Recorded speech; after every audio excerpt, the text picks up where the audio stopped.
बहू बनी ड्राइवर। मंजित की शादी रोहन से होती है।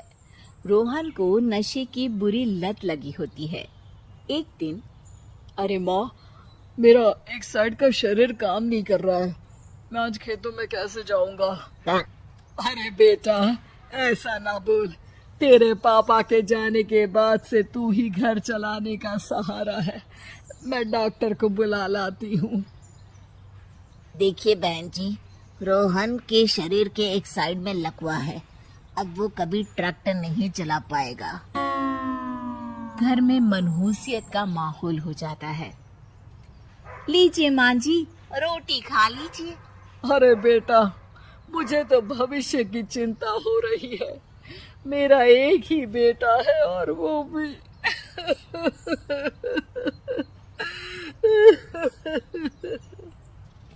माँ जी, आप चिंता न करें। जब तक ये बीमार है मैं खेत जाकर काम कर लिया करूँगी। वैसे भी नशे के कारण इनका शरीर काफी कमजोर हो गया है। अगले दिन मंजीत खेत में जाकर काम कर शाम को घर लौटती है। ये ले बेटा, पानी पी ले। कैसा रहा काम का पहला दिन?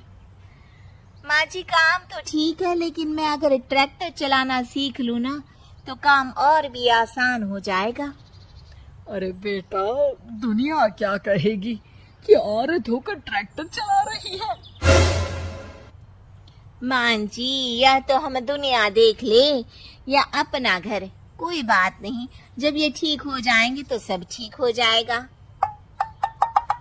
अरे बहू, जरा बाहर तो आना। जी माँ जी। बहू, तेरे मामा जी आए हैं, तूने बुलाया था ना?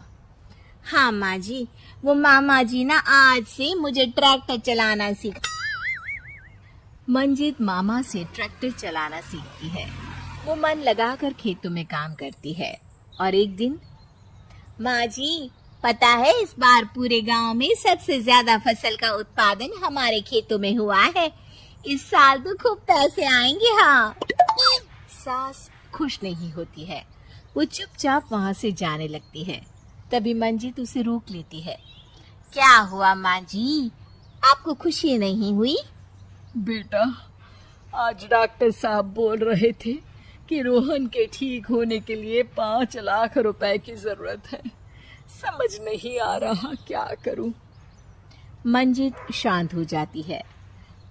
अगले दिन सास मंजित के पास आती है। बेटा, ये मेरे गहने हैं। इसे अपने गहनों के साथ जोड़कर सुनार को दिया। जितने पैसे हो ले आ, डॉक्टर को आज ही देने हैं। मंजित अपने गहने और सास के गहनों को लेकर दुकान में बेचकर पैसे लेकर घर आ जाती है। माँ जी, सिर्फ 3 लाख रुपए का ही इंतजाम हो पाया है। बाकी के पैसे कैसे आएंगे? बेटा, अब तो एक ही चारा है, हमें जमीन भी बेचनी पड़ेगी। माँ, खेत बेच देंगे तो खाएंगे क्या? अरे बेटा, कोई दूसरा चारा भी तो नहीं है। रोहन ठीक हो जाए तो वो मेहनत करके इससे भी बड़ी जमीन ले लेगा। सास बहू मिलकर खेत भी बेच देते हैं। अब पूरे पैसे लेकर सास डॉक्टर के पास जाती है। डॉक्टर साहब, ये लीजिए सारे पैसे। बस किसी तरह मेरे बेटे को ठीक कर दीजिए। आपका बेटा ठीक तो हो जाएगा, लेकिन 6 महीने का समय लगेगा।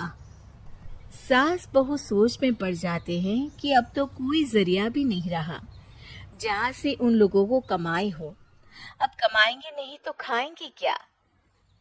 माँ जी, मेरे माता पिता ने लड़की होने के कारण मुझे ज्यादा पढ़ाया लिखाया नहीं, लेकिन ट्रैक्टर चलाना सीखकर मैं कुछ काम करने के लायक तो हो ही गई हूँ। अरे बेटा, ट्रैक्टर अब कहाँ चलाएगी? खेत तो बिक गए हैं। माँ जी, मैं किसी और के खेतों में दिहाड़ी में काम कर लूंगी, कुछ तो पैसे आएंगे ही ना। ये कहकर मंजित काम करना शुरू कर देती है। जैसे तैसे उन पैसों से गुजारा चल ही रहा था। माँ जी, पास के अस्पताल से मुझे नौकरी के लिए ऑफर आया है। पैसे भी ये 4 गुना ज्यादा मिलेंगी और अब खाने पीने दवाई के साथ हम कुछ पैसे भविष्य के लिए भी जोड़ पाएंगे। लेकिन काम क्या है बहू? माँ जी, मुझे अस्पताल की एम्बुलेंस चलानी है। अरे तू तो मेरी बहू नहीं, बेटा है बेटा। जरूर जा बेटा। और हाँ, तूने पूरे गांव में एक मिसाल कायम कर दिया कि हर काम हर कोई कर सकता है। उनके लिए लड़की या लड़का होने की कोई जरूरत नहीं। मंजीत मन लगाकर काम करना शुरू कर देती है। आगे जाकर वो खुद का एम्बुलेंस भी खरीद लेती है और अब तो उसका पति भी ठीक हो जाता है और सब पहले से भी ज्यादा खुशहाल जिंदगी जीने लगते हैं।